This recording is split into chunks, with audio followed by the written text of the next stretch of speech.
Hello, my name is Dave Layton. Welcome to a presentation on insights into how students learn and how faculty can enhance the learning environment. Perhaps you've experienced a learning environment where you felt completely lost because you didn't understand the concepts. The teacher continued to teach beyond the level of your current comprehension. As a result, you felt lost, frustrated, and unsure of your knowledge and skills.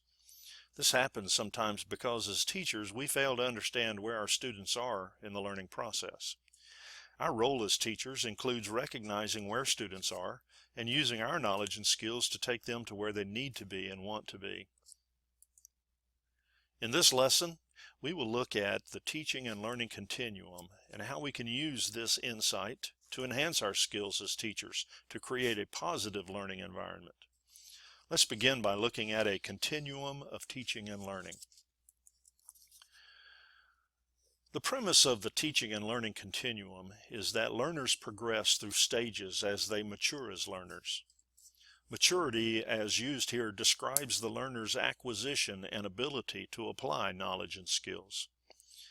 The continuum illustrates the transactional characteristics of the teaching and learning environment by showing that there are expectations of both the teacher and the learner. The teacher provides instruction appropriate for the learner's developmental level, thereby facilitating the student's progression from dependence to independence and from passive to active learning. As students grow and develop in their knowledge and skills, faculty change their methodologies to match the students and to encourage students to mature to higher levels of learning. The rate of learner movement and development through stages of the continuum vary from learner to learner and from situation to situation.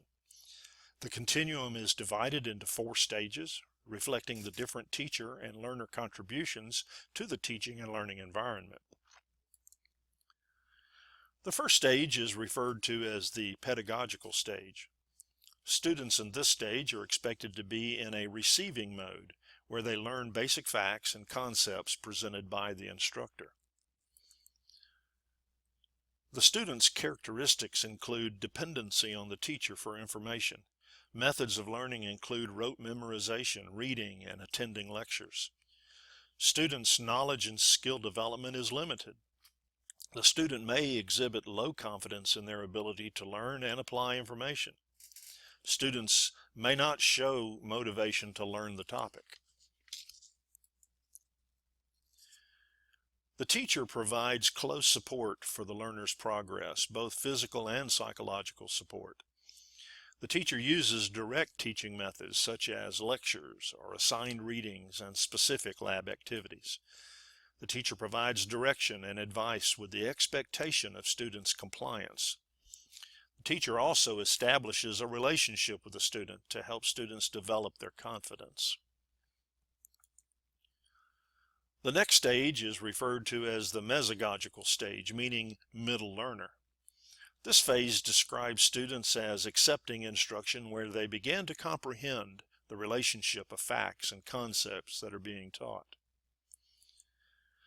Students learn to read for application of concepts and not just to acquire facts. They begin to move from passive to active learning. They accept instruction and advice as valid to learning needs, more than mere acquiescence to what the teacher says. They begin to develop self-confidence and motivation to learn. They begin to take responsibility for self-directed learning, and they exhibit desires behavior as a result of instruction. The teacher provides moderate support, uses indirect teaching methods such as assigning research and lab activities to allow students to explore and learn to apply information.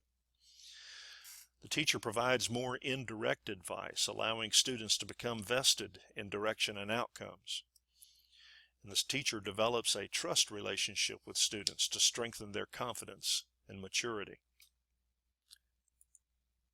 Stage 3 is known as the andragogical learner, meaning an adult learner, someone who seeks to take personal control of learning and to be more involved in the learning process. The student begins to internalize and take ownership of information. The student is able to apply facts and concepts and integrates new concepts and values into normal thought and task processes. The student moves further toward independence in learning and is looking to interact with the teacher and others in the learning environment. The student exhibits confidence and commitment and motivation to learn.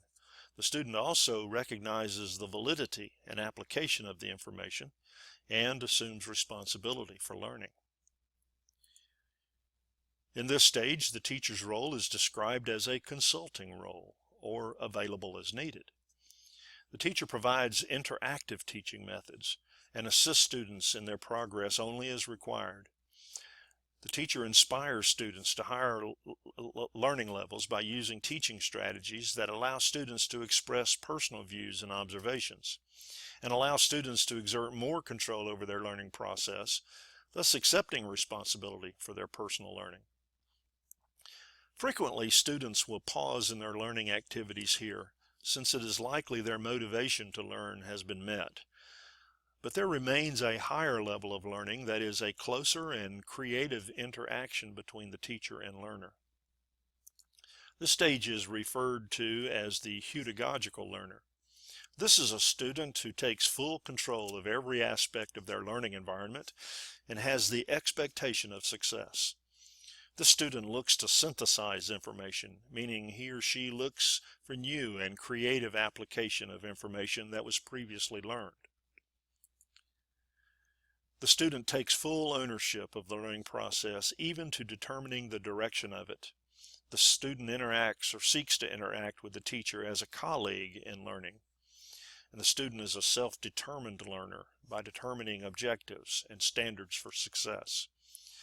The student has the confidence to explore and challenges themselves with new learning opportunities. The teacher's role is a synergistic role, or a blending of teacher and students' strengths and abilities.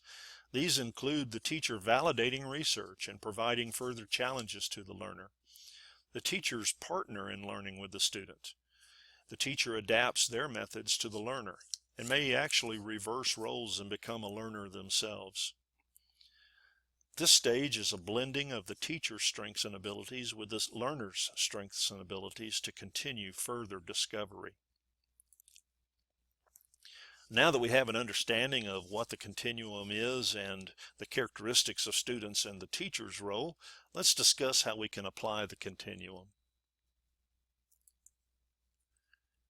Teachers must make every effort to match their teaching activities to the developmental level of the students. To teach above the student's level of development or readiness to learn often leads to student frustration and resistance to learning.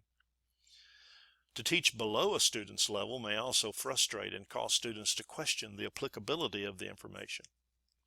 In either case, the student's continued growth and development is slowed or stopped, and their motivation to continue learning is negatively impacted. Teachers must measure students' knowledge and skills at the appropriate level. Measurement serves to provide feedback to the teacher and students on how well the student grasps the concepts being taught. Measurement serves to identify any needs for remediation and to target the remediation to any identified deficiencies. It also serves to provide confidence to students in their knowledge and abilities. If measurement does not match the intended outcomes and level of learning for the student's developmental level, then a mixed and perhaps inaccurate view might emerge. We must seek to prepare the students for success by allowing them opportunities to succeed. Teachers can use higher levels of learning to encourage students to reach beyond their current level. By understanding the differentiation between the levels of the continuum and teaching methods and expectations, teachers encourage students to grow in their knowledge and skills. To keep students at their current levels of learning and skills will serve to demotivate students from moving beyond where they currently are. Putting more responsibilities, as appropriate, on the student allows and encourages students to grow.